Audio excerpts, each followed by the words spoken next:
नमस्कार, मैं भरत मिश्र और आप सीधा जुड़े हैं मेरे साथ। तो मैं बातचीत कराऊंगा एक ऐसी शख्सियत से जिनका स्थान मेरे लिए गुरु का रहा है। और एक श्लोक है, अज्ञान तिमिरांधस्य ज्ञानांजन शलाकया चक्षुरुन्मीलितं येन तस्मै श्री गुरुवे नमः। यानी अज्ञानता से ज्ञान के प्रकाश की ओर जो हमें लेकर जाता है, वैसे ईश्वर या वैसे गुरु को हमारा नमस्कार है। एक और श्लोक आता है जिसमें ये कहा गया है कि गुरुर ब्रह्मा गुरुर विष्णु गुरुर्देवो महेश्वर गुरुर साक्षात परब्रह्म तस्मै श्री गुरुवे नमः। यानी गुरु ब्रह्मा है, गुरु ब्रह्मा से बढ़कर बड़ा है, विष्णु से भी बड़ा है, स्वयं शिव से भी बड़ा है, क्योंकि वो गुरु ही है जो हमें अपने ज्ञान रूपी प्रकाश के द्वारा इस दुनिया में तमाम अंधकार से लड़ने की योजना तैयार कराने में हमारी मदद करता है और देता है सफलता का एक पहचान चिन्ह, जिसको बच्चे प्रेरणा स्रोत मानकर उसी मार्गदर्शन में अच्छा करने की हुनर रखते हैं। ऐसे शख्सियत श्री राजमंगल द्विवेदी जी से इसी सही में आज बातचीत कराने जा रहे हैं।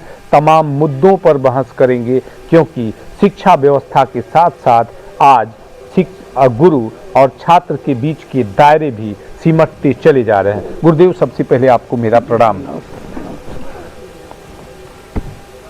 गुरुदेव, दर्शकों को ये बताएं कि जो पहले का समय था और अब का समय है, मैं इसको ले लेता हूँ, उस अब में और तब में क्या अंतर दिखता है आपको?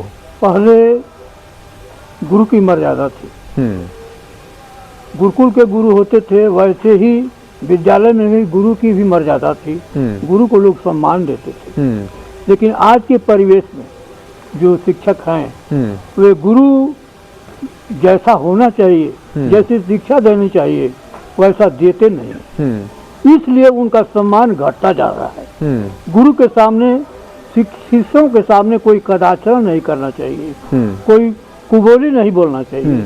लेकिन आजकल के ये गुरु लोग हैं, आजकल एक शिक्षक महोदय है, वह इस सीमा को लांघ चुके हैं, इसीलिए उनका सम्मान घटता जा रहा है।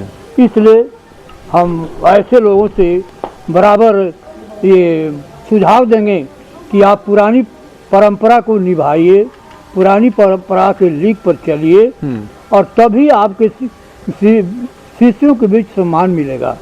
अन्यथा ये तो कोरी कल्पना रह जाएगी। इसलिए हम चाहते हैं कि आज के गुरु लोग, आज के शिक्षक महोदय लोग शिष्यों के बीच में कोई कदाचार न करें, और गुरु शिष्य के बीच सम्मानजनक शिक्षा भी होनी चाहिए, सम्मानजनक व्यवहार भी होना चाहिए, सम्मानजनक चाल चलन भी होना चाहिए।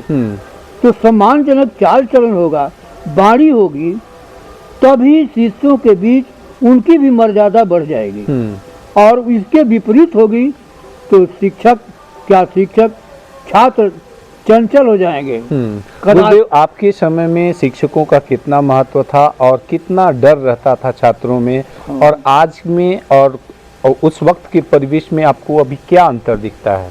बहुत अंतर दिखता है। पहले के शिक्षकों में और आज के शिक्षकों में बहुत अंतर दिखता है।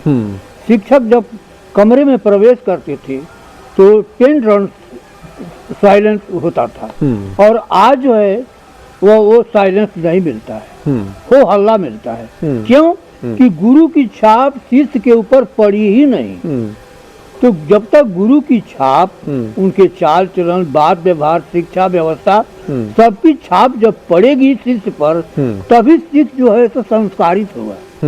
और उस संस्कार की उसमें जब भावना आएगी तो वह गुरु समझने लगा, शिक्षकों को गुरु समझने लगा, और जब गुरु समझने लगा तो दोनों में आपसी प्रेम हो जाएगा। गुरुदेव, एक सवाल और भी आ रहा है कि पहले तमाम लोग सरकारी विद्यालयों से पढ़ते थे और बच्चे अब ज़्यादातर कॉन्वेंट स्कूलों में जा रहे हैं। इन दोनों में क्या अंतर देख पा रहे हैं आप? देखिए, कॉन्वेंट स्कूल तो बहुत खुले हैं, और कॉन्वेंट स्कूल में भी बहुत ऐसे शिक्षक हैं जो सरकारी विद्यालय के शिक्षकों से अच्छी शिक्षा देते हैं, और शिष्यों के बीच उनका कोई मनमुटाव नहीं रहता, आपसी प्रेम बना रहता है। जबकि सरकारी शिक्षकों में इस बात की कमी है। तो हम सुझाव देंगे अपने शिक्षक भाइयों से कि वे भी शिष्यों के बीच मनमुटाव को छोड़ करके और आपसी प्रेम सौहार्द के वातावरण में जिए और शिष्यों को भी जिलाने का प्रयास करें ताकि शिक्षा व्यवस्था जो है पटरी पर आ सके। आज शिक्षा व्यवस्था पटरी से उतर गई है, तो पटरी पर